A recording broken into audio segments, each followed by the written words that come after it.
Historias de terror.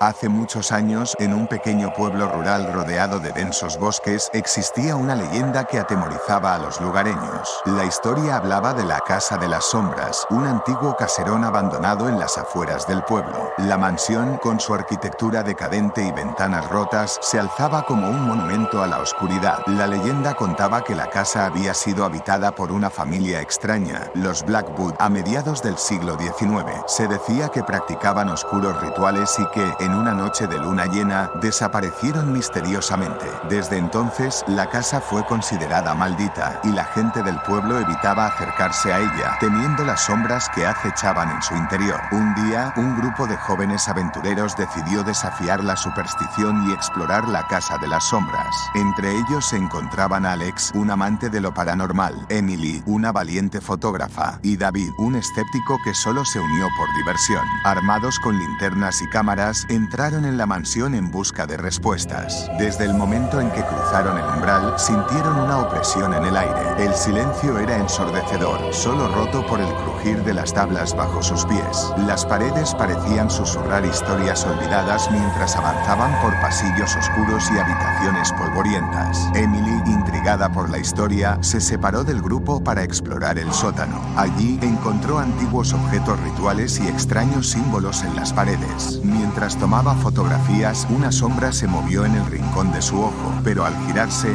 no había nada. Ignoró el escalofrío que le recorrió la espalda y regresó con los demás. Con el tiempo, los intrépidos exploradores comenzaron a escuchar susurros indistinguibles y pasos detrás de ellos. David, intentando desacreditar la leyenda, atribuía los sonidos a la mera imaginación. Sin embargo, cuando revisaron las fotografías de Emily, descubrieron figuras fantasmales y rostros borrosos entre las sombras. A medida que avanzaban, la atmósfera se volvía más ominosa. Puertas que crujían solas, sombras que parecían cobrar vida y ecos de risas infantiles llenaban la casa. Alex, nervioso, sugirió salir, pero descubrieron que la puerta principal se cerraba por sí sola. En un intento de escapar, se dirigieron al ático. Allí encontraron un diario antiguo que detallaba los oscuros rituales de los Blackwood y cómo intentaron invocar a entidades del más allá. De repente, una ráfaga de viento apagó sus linternas, sumiéndolos en la total oscuridad. En la negrura, escucharon risas siniestras y susurros que parecían provenir de todas partes. Cuando las luces volvieron, la atmósfera estaba más cargada que nunca. Se encontraron rodeados de sombras y en medio de ellas, una figura pálida y etérea. Aterrorizados, corrieron hacia la salida. La puerta, que antes se resistía, se abrió de par en par. Atravesaron el umbral y se encontraron en el exterior, respirando aliviados. Miraron hacia atrás y vieron la Casa de las Sombras en silencio, como si nunca hubiera contenido los horrores que acababan de presenciar. Aunque regresaron a sus vidas cotidianas, la experiencia dejó una marca imborrable en ellos. Algunos aseguraban haber escuchado susurros en las noches siguientes, mientras que otros afirmaban que las sombras de la Casa de las Sombras los seguían en sueños. La leyenda continuó viva, alimentada por la noche en que los intrépidos exploradores desafiaron los límites de lo desconocido.